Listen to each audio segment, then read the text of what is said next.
Welcome to the very first episode of Australian Anaesthesia that's being produced as a full video episode.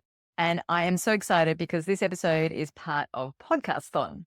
Podcasthon is a week-long event. There's over 1,000 podcasters participating, and the goal is to raise awareness for our favorite charity. Today, I'm excited to be sharing with you a conversation that I had with Associate Professor Rob McDougall. Professor McDougall is the Director of Anaesthesia at the Royal Children's Hospital in Melbourne, and he's also on the Global Governance Council for Lifebox. If you haven't heard about Lifebox, it's got a really important mission about bringing safe surgery to every operating theatre everywhere. This is something we take for granted in Australia, but this is not the case around the world. I've definitely been in theatres where we haven't had oximetry and definitely do not have capnography. Lifebox is a not-for-profit that works with partners overseas to provide equipment, such as the items I've mentioned, but also it's about providing training and systems change so that when surgery goes ahead, it goes ahead as safely as possible. Now, I have to admit that I have a conflict of interest, or maybe it's more like a declaration of interest, because I'm the chair of Lifebox Australia and New Zealand. We are passionate about this mission, particularly in improving surgical and anaesthesia safety in our Asia Pacific region. I'd like to extend a special thank you to Podcasthon for helping us raise awareness about Lifebox. Thank you for tuning into this special episode and learning more about how Lifebox is changing lives around the world and about how you can get involved. All right, enough from me. Let's get into it. Thank you. Thanks for joining me this morning. Pleasure, Susie. Great to see you. We have so much that we could chat about, but today we're focusing on Lifebox. Yes. Exciting to chat about Lifebox. I want to start perhaps with just describing what Lifebox is. Okay, so Lifebox is currently possibly the only NGO that is devoted to surgical and anaesthesia safety in the world. Now, there may be others, but it's still quite a small organisation, really. It evolved from a project called the Global Oximetry Project, which was a project set up in the mid to late 2000s with the aim of providing pulse oximeters to operating theatres and anaesthetising locations that didn't have them. And it came around at the same time as the WHO Surgical Safety Checklist, and it was quite fortuitous that this checklist was introduced and studied, and it identified that the presence of an oximeter was a really important thing for patient safety. And the two projects merged really into one, and that project came Lifebox. So a partnership between a number of organisations, North American and UK, but in particular the World Federation of Societies of Anaesthesiologists, the Association of Anaesthetists of Great Britain and Ireland, as it is, and some academic organisations connected with Harvard University. So really an important bunch of partners got together with the aim of introducing oximetry to places that didn't have it, but also at the same time delivering and implementing the WHO Surgical Safety Checklist. And that was back in 2011 when Lifebox emerged. Almost all of us take it for granted that we have the checklist in place, but I certainly remember the time when it was being introduced and being implemented. And it's hard to imagine that at that time, oximetry wasn't a feature in operating theatres around the world. That is something that's definitely been taken for granted in Australian anaesthesia practice since the 90s, 80s, a long, long time, right? That's right. And on the Australian version of the checklist, it's unusual to see a tick box that has an oximeter because we didn't need it, because everywhere has an oximeter. But part of the work in identifying the need for oximeters was a great study that was published around the late 2000s, early 2010 or 11, which identified that there were 79,000 anaesthetising locations or operating theatres in low and middle income countries that didn't have oximeters. And that didn't take into account the recovery locations or the intensive care locations. So what we call the oximetry gap has always been considered to be around 79,000 based on this work that was done. But it was clearly greater than that. Oh, absolutely. Imagine recovering a patient without oximetry. That Yeah, just seems you can't imagine it. unfathomable. Yeah. Yeah, I mean, you and I both trained with oximeters. When I started my training, laryngeal masks and capnography were just becoming standards of care. But I don't remember a time without oximetry. And I think in Australia, there'd be very few currently practicing anaesthetists who would have anaesthetised without an oximeter. You mentioned oximetry, you mentioned the checklist. What else does Lifebox do? So Lifebox, has evolved. So essentially, Lifebox has a number of ways of delivering surgical and anaesthesia safety or promoting it. And it's through educational activity mainly. There's the medtech side, which now is oximetry, capnography, and a surgical headlight. Associated with those devices, there's a strong educational component of teaching people how to use them and maintain them. But there are other activities. So one activity is a course that's called Clean Cut that is multidisciplinary, and it's aimed at improving systems and reducing surgical site infections. Again, something that's linked to the surgical safety checklist. So we're all aware of the checklist that we give antibiotics when they're indicated, but there's a whole lot more to preventing surgical site infections. And Clean Cut goes in and looks at teams and how teams function, and looking at all aspects of preventing infection, from sterility, from counts, surgical counts, and of course, antibiotics. And it's not just going in and delivering a course, it's setting up a program that embeds that educational program into the work environment. It's a fantastic course. And there are also Lifebox courses that end up building teamwork and leadership, in particular for members of the nursing profession, which I think is, they're great initiatives. But again, they're very different from just introducing technology and training around technology. So Lifebox has certainly evolved. And these courses have been rolled out in very many sites. But in Australia and New Zealand, most of us identify Lifebox with the pulse oximeter up to now, but there are all these other programs that Lifebox is involved with. It's great to hear about all those programs. And again, it's hard to imagine going into an operating theatre where they don't count instruments, or they don't have ways of safeguarding sterility of those instruments. Like, you've certainly seen them, I've certainly seen them.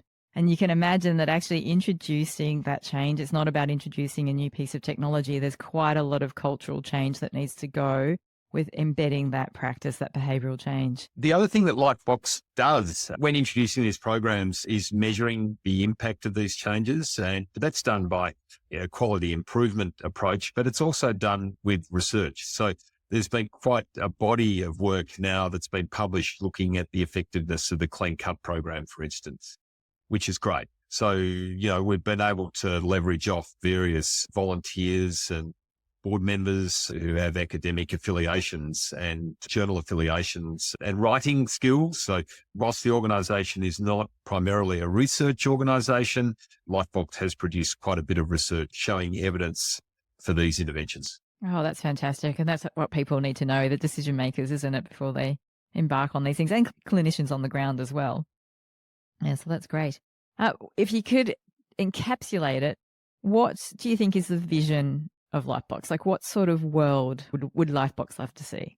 Personally, the role of any NGO that's involved in education and development is to make themselves obsolete. So Good answer. there's a big task there.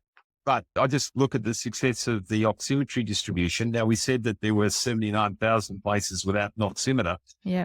We're not exactly sure what the gap currently is, but it's been significantly closed. Now, Lifebox as an organisation has delivered and trained people in the use of 35,000 oximeters.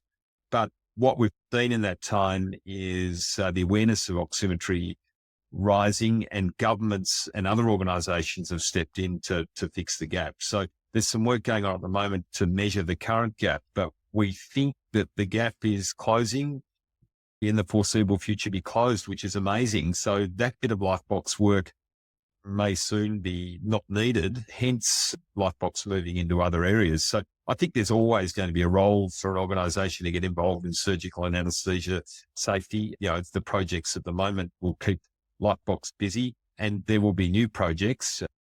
You need to be careful picking and choosing projects that are achievable. That's true. The SMART goals. Yeah.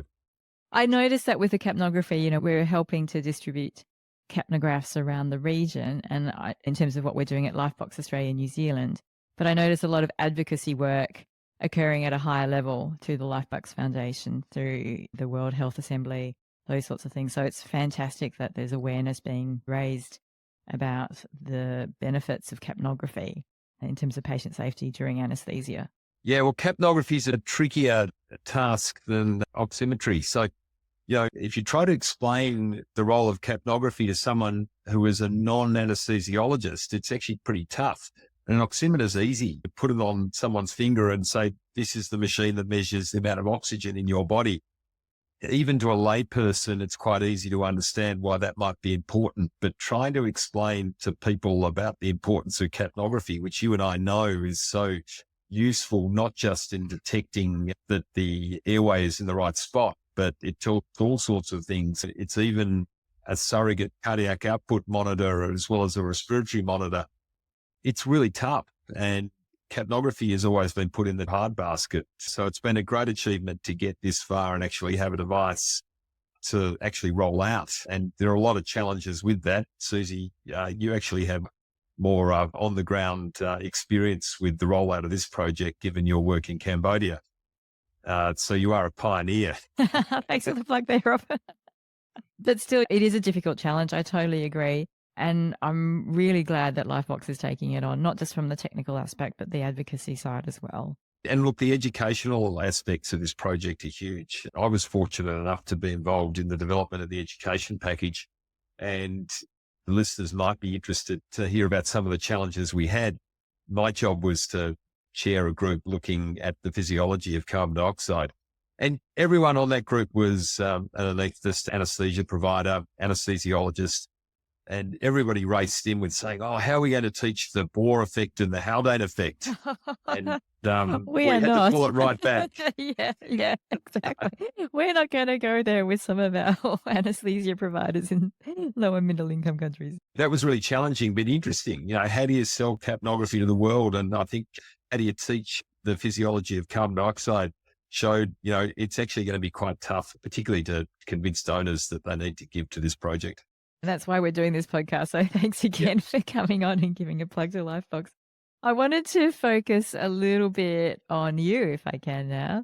And so you're on the board of Lifebox? Well, the Lifebox Global Governance Council is the combination of two boards, US board and the UK board. So Lifebox is a combination of two charities, one based in the UK, one based in the US.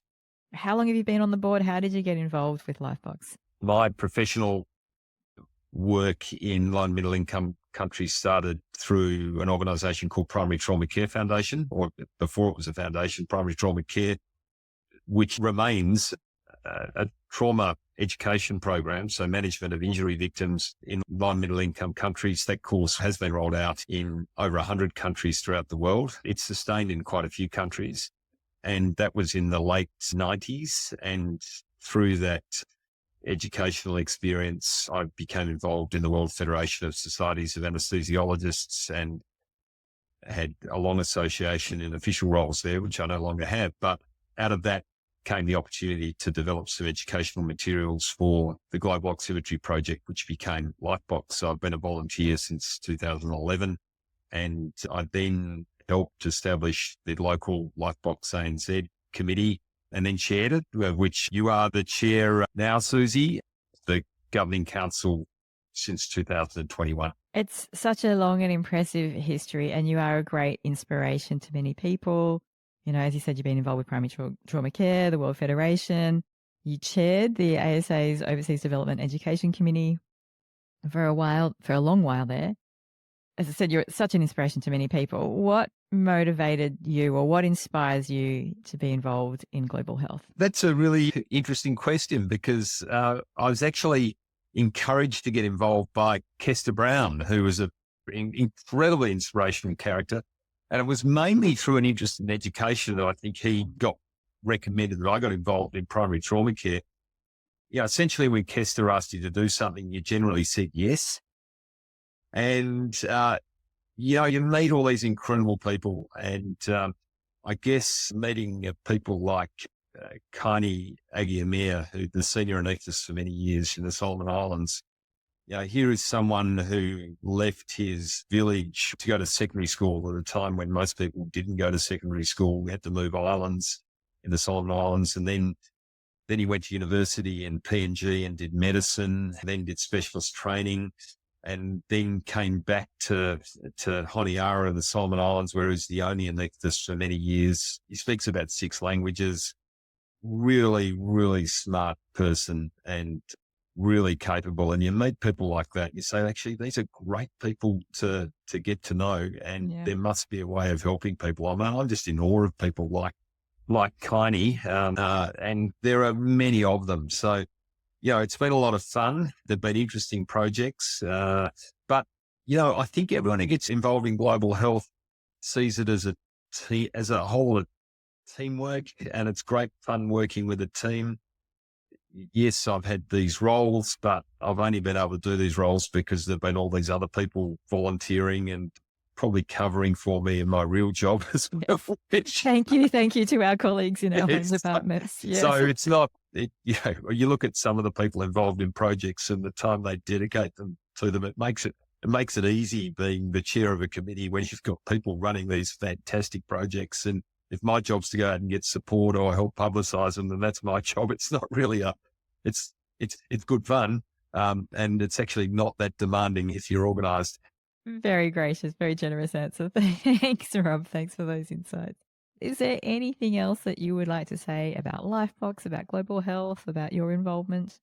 I better give a plug for Lifebox. So there's been some changes with the way that people can get involved in Lifebox. The capnography project is a big project, and we're not quite sure of the scope of it yet, but really, if anyone would like to support that project, a combined capnograph oximetry unit, the Lifebox Smile Train capno oximeter, can be placed in a deserving operating theatre for $1,000 US. That comes with an education program, comes with a warranty. And now our college, so ANZCA, is looking after the donation portal, and it's easy to access through the ANZCA website. Lifebox ANZ oversees the projects in our region to do with Lifebox, and Lifebox ANZ is a partnership between the college, but really importantly between the New Zealand Society of Anaesthetists and, of course, the Australian Society of Anaesthetists. So they're 3 professional bodies working very hard and productively to promote Lifebox. Susie is the chair of Lifebox ANZ. I attend the meetings, but there's an active committee, and there's plans to get capnos out in the Pacific and Southeast Asia. Currently, we have Cambodia, where they've been placed, and PNG, where they're about to be placed, and there are going to be other opportunities as well. So I encourage people to go to the college website, find the Lifebox ANZ page, and find out more about what's happening with Lifebox. And if you're able to donate and support the placement of a capnographer in a low middle income country, then that's fantastic. Fantastic. A great plug. And of course, I will put a link to that website in the show notes. So it's right there, so people can just click the link, jump on in, and hopefully donate to this very, very worthy cause. Look, thanks, Rob. Thanks, as always, for giving up your time. I know you're very busy, and you've always been so generous with everything when it comes to global health, and definitely supporting me in other ways as well. So thank you once again. Great pleasure, Susie, and look forward to chatting soon. Thank you for joining us for this special edition of the Australian Anaesthesia podcast, which was recorded specially for Podcasthon. I hope you've been inspired by Rob's insights into Lifebox and the crucial work that they do to improve surgical safety around the globe. Can you imagine giving an anaesthetic without an oximeter or a capnograph? Well, it's happening every day in the region around us. So let's work together to change this. You can donate by visiting the ANZCA Foundation page and selecting Lifebox. Of course, I'll put a link to that somewhere in the show notes. Thank you once again for listening. I look forward to bringing you more crucial conversations on the Australian Anaesthesia podcast. And until then, of course, I hope you're staying safe and well out there.